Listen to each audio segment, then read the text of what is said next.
Bapak Ibu guru yang lain. Jadi adanya variasi dalam metode pembelajaran yang dilaksanakan. Saya ambil contoh misalnya saya jujur mengakui selama ini saya sering melakukan pembelajaran itu dengan cara ceramah. Saya tidak malu mengakui itu Bapak Ibu guru. Ya, tapi dengan adanya pembelajaran mendalam ini, saya juga tidak mahir di dalam IT, tapi saya juga pelan-pelan belajar memaksimalkan sambil bertanya dari Bu Rutik, dari Pak Murdi, dari Pak Rio juga bagaimana misalnya cara apa Canva dan lain sebagainya, AI atau bikin apa begitu dari mereka, sehingga memang ada variasi dalam metode. Demikian juga saya lihat Bapak Ibu guru yang lain, apalagi kalau yang IPA, mereka itu luar biasa sekali. Ya, jadi yang saya rasakan. Kemudian peserta didik lebih antusias dalam belajar. Betul, ini yang saya rasakan.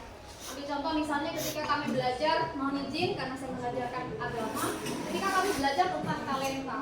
Jadi selain saya menyampaikan apa yang dimaksud dengan talenta, kemudian cerita tentang talenta di dalam Alkitab, saya juga menampilkan gambar-gambar slide-slide begitu tentang talenta, orang nyanyi, orang menari atau apa.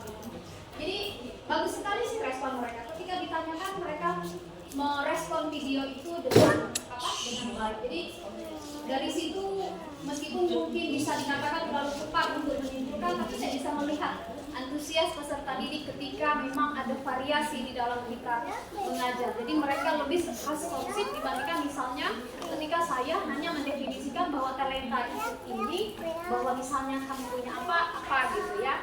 Kemudian yang saya rasakan juga, karena saya juga berusaha untuk menerapkan pembelajaran mendalam ini, terutama saya bercontoh ketika materi tentang talenta, karena kan dalam tanda kutip saya memang mengharapkan mereka untuk bisa menunjukkan apa yang menjadi potensi mereka. Jadi selama ini ternyata saya juga baru tahu ketika pelajaran itu, ternyata yang pendiam itu dia bercerita.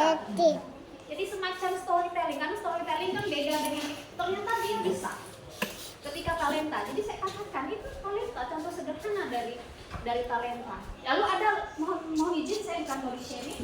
Jadi ada anak kami yang mohon maaf dari segi badan itu kita tidak percaya kalau dia ternyata pandai menari tradisional. Ternyata dia tunjukkan itu dan dia bisa. Padahal selama ini siapa yang sangka begitu ya? Ternyata dia bisa. Jadi dari situ saya melihat ketika kita melaksanakan pembelajaran itu secara mendalam, memang antusias dari peserta didik itu atau respon mereka itu jauh lebih baik. Kemudian dengan adanya pembelajaran mendalam ini, secara khusus saya secara pribadi berusaha untuk memanfaatkan digital itu secara maksimal, meskipun saya harus akui saya harus sambil belajar sambil bertanya sana sini. Yang semula misalnya saya hanya ceramah saja, tapi pelan-pelan mulai menggunakan Canva, PPT dan lain sebagainya. Lalu rekan-rekan yang lain saya juga lihat mereka sudah mulai menggunakan seperti kemarin prakarya itu, karena kami guru-guru yang lain juga diminta untuk menilai oleh guru mapel. Mereka menggunakan aplikasi, mohon maaf kalau saya salah sebut, CapCut ya itu. Ya, CapCut ya, menggunakan aplikasi CapCut ya, CapCut. karena CapCut ya, CapCut bahasa Indonesianya. Bahasa Indonesianya CapCut. Yang menggunakan aplikasi CapCut. Kenapa? Karena saya dan beberapa guru yang lain juga diminta untuk memberikan penilaian terhadap hasil kerja mereka. Termasuk ketika kemarin prakarya ya, atau apa yang masalah makanan itu. Ya, jadi mereka diminta membuat sendiri, kemudian hasilnya dijual di sekolah juga, lalu hasilnya itu menjadi kas kelas. Ya, yang ketiga. Kemudian selanjutnya, kegiatan belajar itu tidak hanya terfokus di kelas, tapi dilakukan di luar kelas. Ya, jadi saya juga melaksanakan ini karena saya agama, kelasnya itu tidak full Bapak Ibu, mungkin seperti Bu Mahareta, tapi murid saya mohon izin masih agak banyak sedikit gitu. Jadi ada yang 13 orang, sehingga memungkinkan kami seperti bapak-bapak tadi, kami di bawah pohon seperti itu. Jadi di bawah keluar, jadi tidak terfokus hanya di luar kelas saja ya, tapi juga bisa di luar. Bahkan ada yang di luar sekolah kemarin waktu ada kegiatan yang di kabupaten itu, jadi guru kami khususnya yang guru IPS membawa anak-anak yang kebetulan hari itu mapel IPS untuk melihat museum keliling atau apa itu kemarin ya, sehingga mereka diminta untuk mengamati di sana, lalu nanti mereka sharing di kelas apa yang mereka pelajari. Kemudian selain itu saya juga merasa dampak dari kegiatan pembelajaran mendalam ini, sharing antara guru meningkat. Ambil contoh misalnya seperti saya dan Pak Mudi. saya misalnya dengan Pak Rio, karena saya termasuk tidak terlalu pandai IT. Jadi ketika misalnya apa, saya tanya dengan mereka ini bagaimana. Seperti itu. Termasuk juga saya sering bertanya dengan guru bahasa Indonesia, mungkin ada yang tahu Ibu Gonowati. Karena begini, ketika siswa saya menjawab, mungkin Ibu Mahreta juga menemukan itu ya.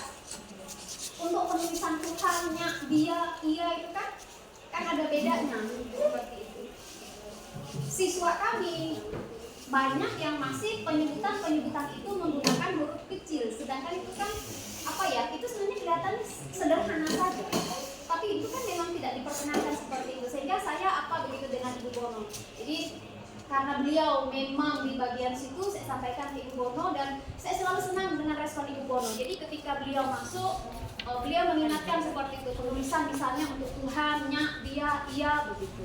Aku, kan ada ya aku misalnya kalau di dalam Alkitab kata aku tapi merujuknya kepada Tuhan. Jadi sharing sederhana sebenarnya seperti itu. Tapi saya merasa itu cukup intens juga terjadi. Apalagi ya semakin kesini ketika kita kemarin banyak sekali bertanya dengan teman-teman yang lain.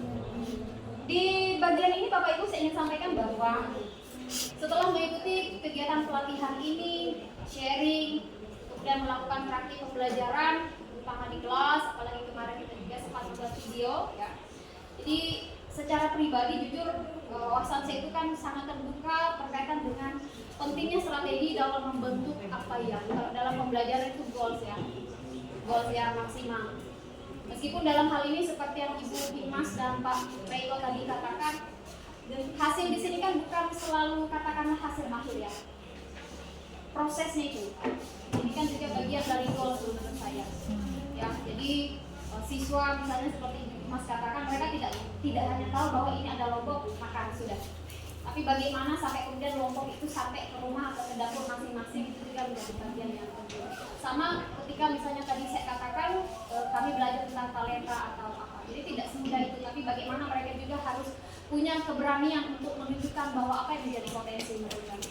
Dan itu penting strategi itu supaya goalsnya itu maksimal.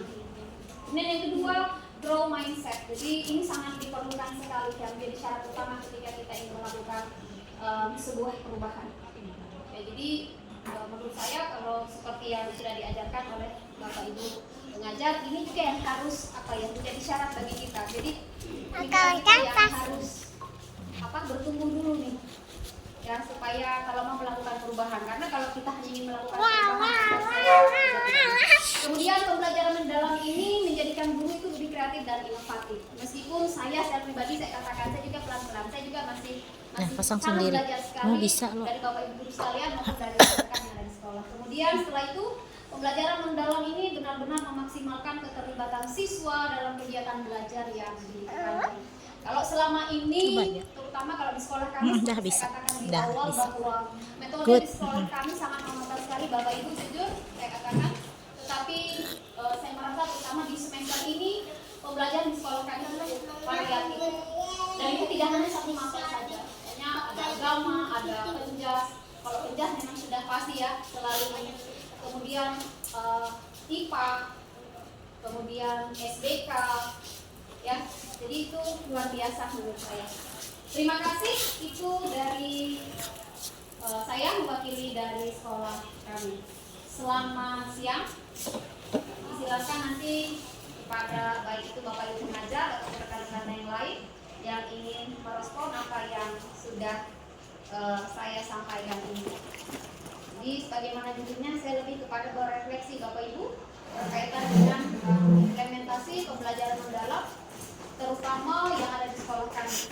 Meskipun sekali lagi saya katakan sekolah kami atau saya secara pribadi juga masih berproses untuk bisa memaksimalkan itu. Terima kasih.